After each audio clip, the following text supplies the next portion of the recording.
ஆண்டவரும் இரட்சகருமாகிய இயேசு கிறிஸ்துவின் நாமத்தினாலே மீண்டும் ஒருமுறை கூட காட் கோசிஸ் மினிஸ்ட்ரிஸ் மூலமாக இந்த கால வேளையில் உங்களை சந்திப்பதில் பெரும் மகிழ்ச்சி அடைகிறேன். ஆண்டவருடைய பெரிதான கிருபையினாலே 6 மாதங்களை கடந்து 7வது மாதத்தினை காண செய்த தேவனுக்கு கோடான கோடி ஸ்தோத்திரமும் கனமும் மகிமையும் உண்டாவதாக. கடந்த நாட்களிலே தேவனாகிய கர்த்தர் நாம் அனுபவித்த பாடுகளை அறிந்திருக்கிறார். அதை தாங்க பலனையும் தந்திருக்கிறார். அதனால் உண்டான மகிமையையும் மேன்மையையும் வரப்போகிற நாட்களில் நமக்கு நிச்சயமாக உண்டாக போகிறது. நம்முடைய சூழ்நிலைகள், தனிப்பட்ட வாழ்க்கையில் இருக்கிற நெருக்கங்கள் ஒரு விதத்தில் அழுத்தி கொண்டிருக்கலாம். ஆனாலும் தேவனுடைய வார்த்தை சொல்லுகிறபடியே கர்த்தர் ஏற்ற காலத்தை வைத்திருக்கிறார். அந்த ஏற்ற காலத்தை இந்த நாட்களிலே நாம் நிச்சயம் காணப்போகிறோம். என்னோடு சேர்ந்து தேவனை நம்பி அவருடைய நாமத்தினாலே காத்திருங்கள். நிச்சயம் வெற்றி சிறப்போம். கர்த்தருடைய முழுமையான ஆசீர்வாதங்களை பரிபூர்ணமாக பெற்றுக்கொள்ள நீங்கள் ஆயத்தமுள்ளவர்களாக இருப்பீர்கள் என்று விசுவாசிக்கிறேன். கர்த்தர் தாமே இந்த மாதத்திலே நம்மையும் நம் குடும்பத்தினரையும் வெற்றி சிறக்க செய்வாராக. ஆமென்.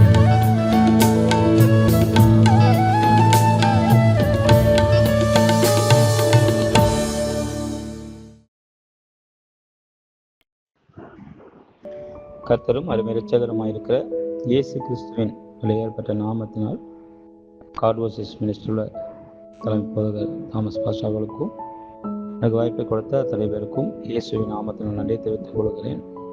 இதுவரையில் நடத்தின தேவன் இன்னும் நடத்துவாராக. இன்றைக்கு சிந்தனைக்கென்று எடுக்கப்பட்ட ஒரு வேத வசனத்தை வாசிக்கிறேன். யோவான் சுவிசேஷம் 4ஆம் அதிகாரம் அவருடைய 22ஆம் வசனம் சொல்லுகிறது. யோவான் சுவிசேஷம் 4ஆம் அதிகாரம் 22ஆம் வசனம். நீங்கள் அறியாததை தொழுது கொள்ளுகிறீர்கள், நாங்கள் அறிந்திருக்கிறதை தொழுது கொள்ளுகிறோம். ஏனென்றால் ரட்சிப்பு யூதர்கள் வழியாய் வருகிறது என்று ஒரு பயங்கரமான ஒரு வெளிப்பாடை அங்கு குறித்து நாம் பேசுகிறதை பார்க்கிறோம். அன்று இயேசு கிறிஸ்து இந்த உலகத்தில் வரும்போது சோத்திரம் சமாரியா ஸ்திரீக்கு இப்படிப்பட்ட காரியங்களை உனக்கு வெளிப்படுத்தும் போது அவர் மேசியா என்பதை நீ அறிந்து கொள் என்று சொல்லி அவர் ஏற்கனவே அவருக்கு ஒரு தரிசனம் கொடுக்கப்பட்டிருந்தது. அந்த தரிசனத்தின்படி இந்த இடத்துல அவர் வரும்போது அந்த ஸ்திரீ அங்கே நிற்கிறாள். அந்த ஸ்திரீக்கு சில காரியங்களை அவர் வெளிப்படுத்தி வரும்போது அந்த ஸ்திரீயை பற்றி சொல்லுகிறார். நீங்கள் அறியாததை தொழுது கொள்ளுகிறீர்கள், நாங்கள் அறிந்திருக்கிறதை தொழுது கொள்ளுகிறோம். ஏனென்றால் ரட்சிப்பு யூதர்கள் வழியாய் வருகிறது. அடுத்தபடியாய் சொல்லுகிறார், உண்மையாய் தொழுது கொள்ளுகிறவர்கள் பிதாவை ஆவியோடும் உண்மையோடும் தொழுது கொள்ள வேண்டும். தொழுது கொள்ளும் காலம் வரும், அது இப்பொழுதே வந்திருக்கிறது. தம்மை தொழுது கொள்ளுகிறவர்கள் இப்படிப்பட்டவர்களாய் இருக்கும்படி பிதாவானவர் விரும்புகிறார். தேவன் ஆவியாயிருக்கிறார். அவரை தொழுது கொள்ளுகிறவர்கள் ஆவியோடும் உண்மையோடும் தொழுது கொள்ள வேண்டும் என்றார். அப்பொழுது அந்த ஸ்திரீ நோக்கி, கிறிஸ்து எனப்படுகிற மேசியா வருகிறார் என்று அறிவேன். அவர் வரும்போது எல்லாவற்றையும் நமக்கு அறிவிப்பார் என்றார். அதற்கு இயேசு, உன்னுடனே பேசுகிற நானே அவர் என்றார். அருமையான இதை கேட்கிற அருமையான ஊழியக்காரர்களே, விசுவாசிகளே, குடும்பத்தாரே, சகோதரர்களே, சகோதரிகளே, உங்கள் எல்லாரையும் இயேசுவின் நாமத்தினால் வாழ்த்துகிறேன். இன்றைக்கு இந்த காலகட்ட உலகத்தில், இன்றைக்கு இந்த காலங்களில் நடக்கிற சம்பவங்களை நம்ம எல்லாரும் அறிந்திருக்கிறோம். அன்றைக்கு சாதாரணமாய் விசுவாசியாக இருந்தவர்கள், அன்றைக்கு சபையில் வந்து வசனத்தை கேட்டுக்கொண்டிருந்தவர்கள், அன்றைக்கு வசனத்தை உற்சாகத்தோடு வந்து கேட்டு பாடி ஆராதித்து கொண்டு அந்த சபையோடு கூட பற்றி கொண்டு இருந்தவர்கள், இன்றைக்கு பாருங்க, அநேக சபைகளில் நான் எப்படியாவது கர்த்தருக்கென்று ஊழியத்தை செய்யணும், நான் எப்படியாவது இந்த கிராமத்துக்கு போகணும், அந்த கிராமத்தில் போய் 2 பேருக்காவது சுவிசேஷம் சொல்லணுங்கிற அந்த ஏக்கம், அந்த தாகம் எப்படி வந்தது? அநேகர் சொல்லுவாங்க, நீங்களாம் போகக்கூடாது, நாங்கள் மட்டும்தான் போகணும், நாங்கள் மட்டும்தான் ஊழியம் செய்யணும், ஊழியக்காரர்கள் தான் ஊழியம் செய்யணும், ஆசாரியர்கள் தான் அப்படிலாம் சொல்லுவாங்க. ஆனால் இந்த நாட்களை நீங்கள் பார்க்கும்பொழுது சோத்திர ஊழியக்காரர்கள் ஊழியம் செய்கிறார்கள், பாஸ்டர்கள் ஊழியம் செய்கிறாங்க, எல்லாரும் ஊழியம் செய்கிறாங்க. ஆனால் அதுக்கு மேலே நீங்கள் ஒரு காரியத்தை நீங்கள் யோசித்து பார்ப்பீங்கன்னு சொன்னால், இன்றைக்கு சபையில் இருக்கிற விசுவாசிகள், சபையில் இருக்கிற வாலிப பிள்ளைகள், சபையில் இருக்கிறதான சோத்திர அநேக வயதானவர்கள் இன்னைக்கு எழும்பி சில கிராமத்துக்குள்ளே போகிறார்கள். ஒரு சபையோடு இணைந்திருக்கிறாங்க. அந்த சபையோட எல்லா காரியத்தையும் செய்கிறாங்க. அந்த சபையில் தசவாங்க கொடுக்குறாங்க, காணிக்கை கொடுக்குறாங்க, அந்த ஊழியத்தோடு இணைஞ்சு நிற்கிறாங்க. ஒருவேளை பாருங்கள், அந்த குடும்பம் அல்லது ஒரு 4 குடும்பம் சேர்ந்து, அல்லது அவங்க குடும்பம் மட்டும் பிள்ளைகள் குடும்பமாய் சேர்ந்து கர்த்தரை ஆராதனை செய்துவிட்டு இன்னும் நம்ம கிராமங்களை சந்திக்கும் அநேக குடும்பமாக போகிறார்கள், அநேக வாலிபர்களாக போகிறார்கள். அன்னைக்கு சபை போதகர் 2 பேரை கூப்பிட்டு போவாங்க. சபை போதகர் டீமோட போவாங்க, சபை போதகர் சபையில் உள்ள ஜனங்களோட போவாங்க. இன்னைக்கு நீங்கள் அநேகரை பார்க்க முடியும். ஏன் அப்படின்னா, இந்த காலம் கடைசி காலமாக இருக்கிறது. இந்த காலம் கடைசி காலமாக இருக்கிறபடினால ஜனங்கள் அறிவில்லாமையினால் சங்காரமாகிறார்கள். ஒரு வசனம் சொல்லுகிறது, ஜனங்கள் அறிவில்லாமையினாலே சங்காரமாகிறார்கள். இன்றைக்கு அநேக ஜனங்கள் சோத்திரம் கிழக்கு மேற்கு வடக்கு தெற்குன்னு சொல்லி அங்கும் இங்குமாய் அலைந்து திரிந்து ஓடுகிற அனுபவத்தில் இன்னைக்கு மக்கள் காணப்படுகிறார்கள். அப்போ இந்த மக்களுக்கு ஒரு ரட்சிப்பு வேணும், இந்த ஜனங்களுக்கு ரட்சிப்பு வேணும், இந்த கிராமத்துக்கு ரட்சிப்பு வேணும். அதனால சோத்திரம் போய் சொல்லும்படியான காரியத்தை, சொல்லும்படியான ஒரு ஏவுதலை தேவனாகிய கர்த்தர் இந்த ஜனங்களுக்கு கொடுக்கிறார், அல்லது இந்த சகோதரனுக்கு கொடுக்கிறார், அல்லது இந்த சகோதரிக்கு கொடுக்கிறார். அதன் விளைவாக இன்றைக்கு பாருங்க, பல கிராமங்களுக்கும் துணிச்சலோடு சோத்திரம் ஆசையோடு அன்போடு கூட நினைச்சாங்க போய் தேவனாகிய இயேசு கிறிஸ்து மெய்யான தெய்வம் என்பதை சுவிசேஷம் அறிவிக்கப்படுகிறது. ஒரு பக்கத்தில் பல சபைகளில் போராட்டம் இருக்கிறது, பல சபையில் இக்கட்டுகள் இருக்கிறது, சில சபைகளை நடத்த முடியாத ஒரு சூழல் இருக்கிறது. ஒரு பக்கத்தில் வேற்று மனிதர்கள் வந்து சோத்திரம் சபையை அடிக்கிறாங்க, பாஸ்மாரை அடிக்கிறாங்க, விசுவாசிகளை அடிக்கிறாங்க, ஊழியத்துக்கு வரக்கூடாதுன்னு சொல்கிறாங்க. ஆனாலும் அந்த வேதனையான நாட்களிலும் நெருக்கமான சூழ்நிலையிலும் எப்படியாவது இந்த இயேசுவை அறிவிக்க வேண்டும் என்கிற அந்த ஒரு பாரத்தை கர்த்தர் கொடுத்திருக்கிறார். இன்றைக்கு உலகத்தில் பார்த்தீங்கன்னா பயங்கரமான தற்கொலை நடக்கிறது, கொலைகள் நடக்கிறது. இன்றைக்கு சோத்திர 2 நாளைக்கு முன்பாக காஷ்மீரில் சுற்றுலா பயணம் போன 28 பேரை சுட்டு கொண்டு விட்டார்கள். இவ்வளோ பரிதாபமான ஒரு நிலைமை.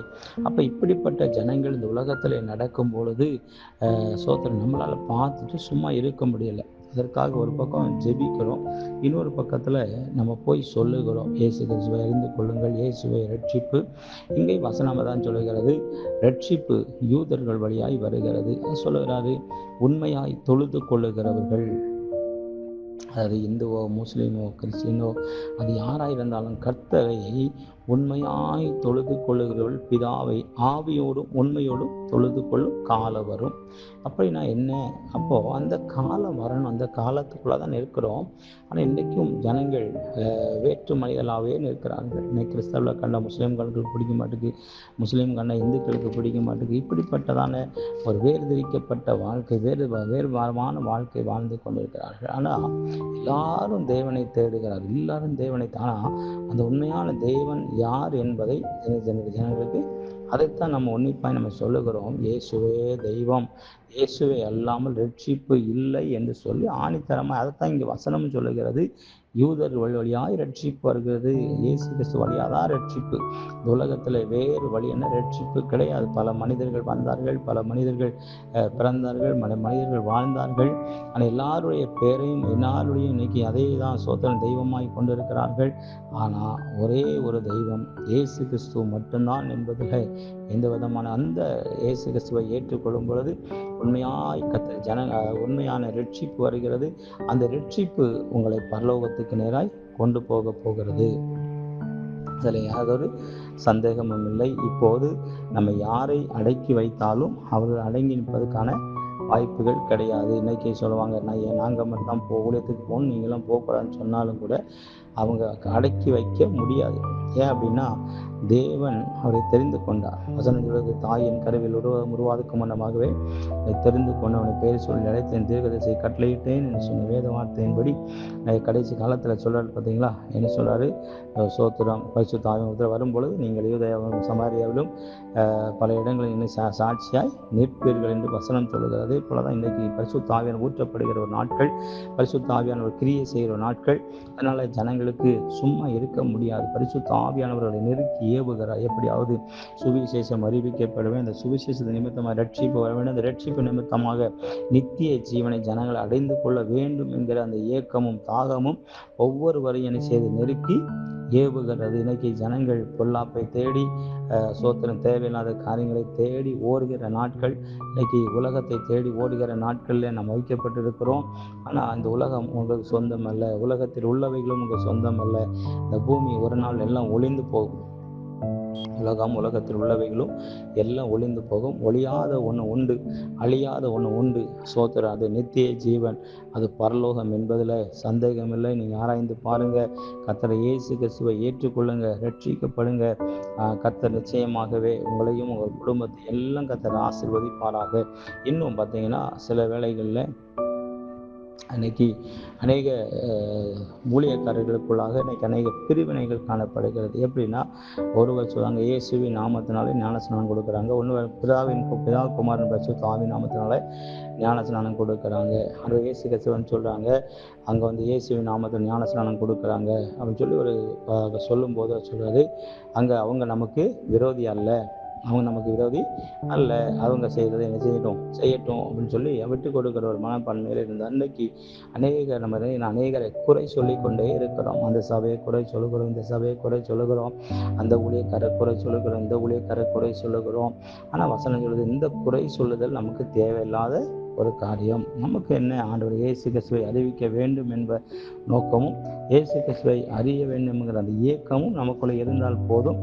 அதுவே நித்திய ஜீவனுக்கு அது என்ன செய்கிறோம், நம்மை கொண்டு போய் விடும் என்பதில் சந்தேகம் இல்லை. இந்த குறை சொல்லுகிற காரியத்தில் இன்னைக்கு அநேகர் விழுந்து கிடக்கிறார்கள். இன்னைக்கு குறை கண்டுபிடிக்கிறதும் குறை சொல்லுகிறதுமான நிறைய அநேக காரியங்கள். ஏன்னா இயேசு கிறிஸ்து வருகை அது சீக்கிரமாக இருக்கிறது. அதனால் குறை சொல்லுவதை விட்டுவிட்டு, குற்றம் சொல்லுவதை விட்டுவிட்டு கர்த்தர் இயேசு கிறிஸ்துவை அறிவிப்பதும், அவரை அறிவதும், அவரை அறிவிப்பதும் நமக்கு ஒரு பெரிய மேன்மை இருக்கட்டும். அது சங்கீதம் 63:1 சொல்லுகிறது, தேவனே நீர் என்னுடைய தேவன், அதிகாலமே உம்மை தேடுகிறேன், வறண்டதும் விடாய்த்ததும் தண்ணீரற்றதுமான நிலத்தில் என் ஆத்துமா உம்மேல் தாகமாயிருக்கிறது, என் மாம்சமானது உம்மை வாஞ்சிக்கிறது. இந்த வாஞ்சியோட போங்க, மற்ற யாரையும் குறை கண்டுபிடிக்கவோ குற்றம் கண்டுபிடிக்கவோ குறை சொல்லவோ நமக்கு தேவையில்லை. நம்ம ஆத்துமா தேவனை வாஞ்சிக்கிறதாகவும் தேவன் மேல் தாகமாக இருக்கிறதாகவும் நம்ம என்ன செய்யணும், ஒவ்வொரு நாளும் ஜெபத்தோடும் தேவ பிரசனத்தோடு இருக்கும்போது நமக்கு இப்படிப்பட்ட காரியங்களில் ஒரு பெரிய மேன்மை உண்டு. இது நம்முடைய வாழ்க்கையில் வந்துட்டு அப்படின்னா, தேவனே நீர் என்னுடைய தேவன், இப்போ தாவீது சொல்லுகிறா பாருங்களேன், தேவனே என்னுடைய தேவன், அதிகாலமே உம்மை தேடுகிறேன், வறண்டதும் விடாய்த்ததும் தண்ணீரற்றதுமான நிலத்தில் என் ஆத்மா உம்மை மேல் தாகமாயிருக்கிறது. இப்படிப்பட்ட ஒரு தாகம், என் மாம்சமானது உண்மையில் வாஞ்சையாயிருக்கிறது. நம்ம இந்த காரியத்திலே வாஞ்சையும் இந்த காரியத்திலே தாகமாக இருந்தாலே போதும். அவங்க பக்கத்து குடும்பங்கள்லாம் ரட்சிக்கப்பட்டு, நம்ம சுற்றி இருக்கிற ஜனங்கள் ரட்சிக்கப்பட்டுருவாங்க. நம்ம எது மேலே தாகமாக இருக்கிறோம், எது மேலே வாஞ்சையாக இருக்கிறோம் பாருங்கள். சுவிசேஷம் அறிவிப்பதில் அல்லது மக்களை சந்திப்பதில் ஆர்வமாக இருக்கிறோம். நம்ம குறை சொல்லுகிறதிலும் குற்றம் சொல்லுகிறதிலும் குற்றம் கண்டுபிடிக்கிறதிலும் தான் நம்ம தாகமாக இருக்கிறோம், வாஞ்சையாக இருக்கிறோம். உண்மையானவர்களே, இந்த செய்தியை கேட்கிற உங்கள் ஒவ்வொருவருக்கும் இந்த நாளில் கர்த்தராகிய இயேசு கிறிஸ்து மூலமாக நான் உணர்த்தப்படுகிறேன். நானும் உணர்கிறேன். மற்ற ஊழியர்களையோ, மற்ற விசுவாசிகளையோ, மற்ற சிறு பிள்ளைகளையோ, வாலிப பிள்ளைகளையோ, பெரியவங்களையோ, பக்கத்து வீட்டுக்காரங்களையோ யாரையும் நம்ம குறை சொல்லாமல், குற்றம் கண்டுபிடிக்காமல், அவங்களை நாம் நியாயம் தீர்க்காமல், நாம் தேவனுடைய வசனத்திலும் ஊழியத்திலும் மக்களை கொடுத்ததான ரட்சிப்புக்கான வழியிலும் நம்ம தாகமாக இருந்து அவரோடு கூட நாம் வாஞ்சியாக இருக்கோம்னு சொன்னால் நிச்சயமாக இதே நமக்கு மேன்மையானதாக இருக்கிறது. தாவீது சொல்லுகிறார் பாருங்க, என் ஆத்துமா உம்மை தொடர்ந்து பற்றி கொண்டிருக்கிறது, உமது வலது கரம் என்னை தாங்குகிறது. என் ஆத்துமா உம்மை தொடர்ந்து பற்றி கொண்டிருக்கிறது. இந்த மாதிரி வாஞ்சை நமக்கு வரட்டும்.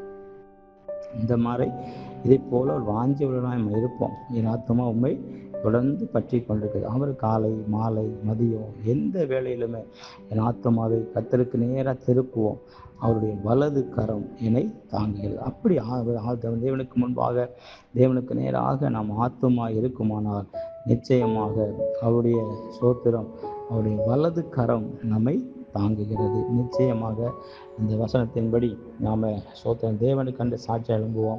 இது காலம் கடைசியாக இருக்கிறது. அநேகர் ஊழியத்துக்கு எழும்புகிறார்கள், அநேகர் எழும்பிக் கொண்டே இருக்கிறார்கள்.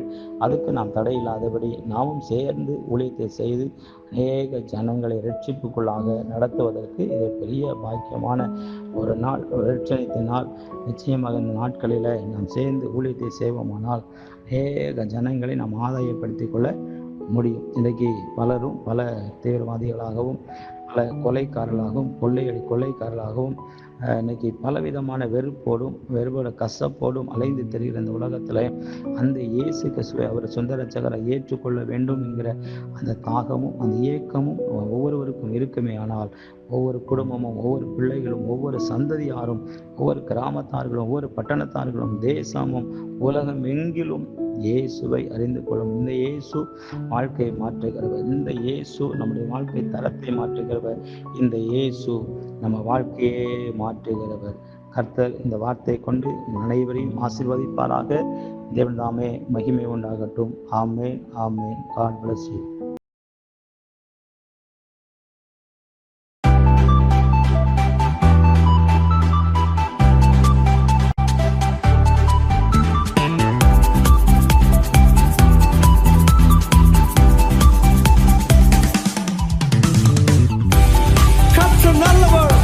அவர் கிருபை என்றும் உள்ளது.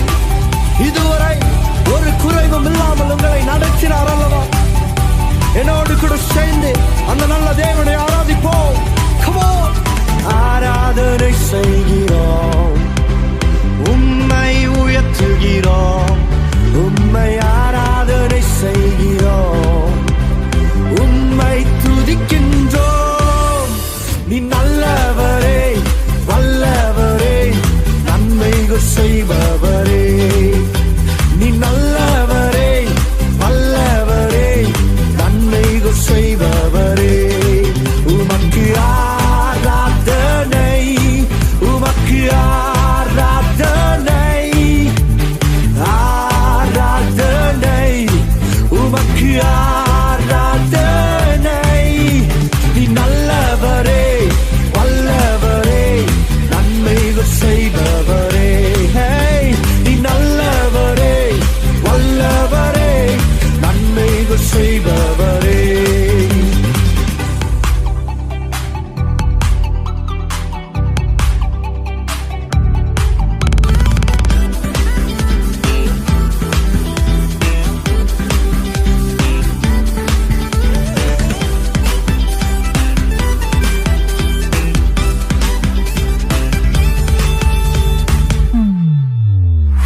இருதய வாஞ்சைகளை நிறைவேற்றி தருபவரே, என் இருதய வாஞ்சைகளை நிறைவேற்றி தருபவரே. என் ஆத்ம நேசனீரே, என் அன்பு தெய்வம் நீரே. ஓஹோ, என் ஆத்ம நேசனீரே, என் அன்பு தெய்வம் நீரே. உமக்கு ஆராதனை, உமக்கு ஆராதனை, ஆராதனை, உமக்கு ஆராதனை. நீ நல்லவரே, வல்லவரே, நன்மைகள் செய்பவரே.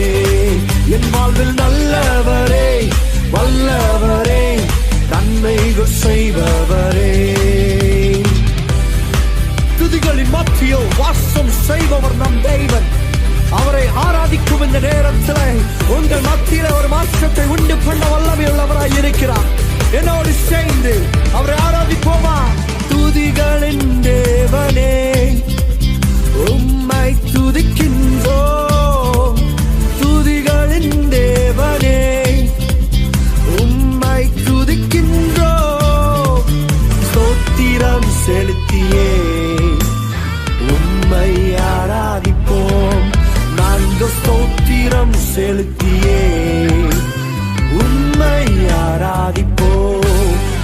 உமக்கு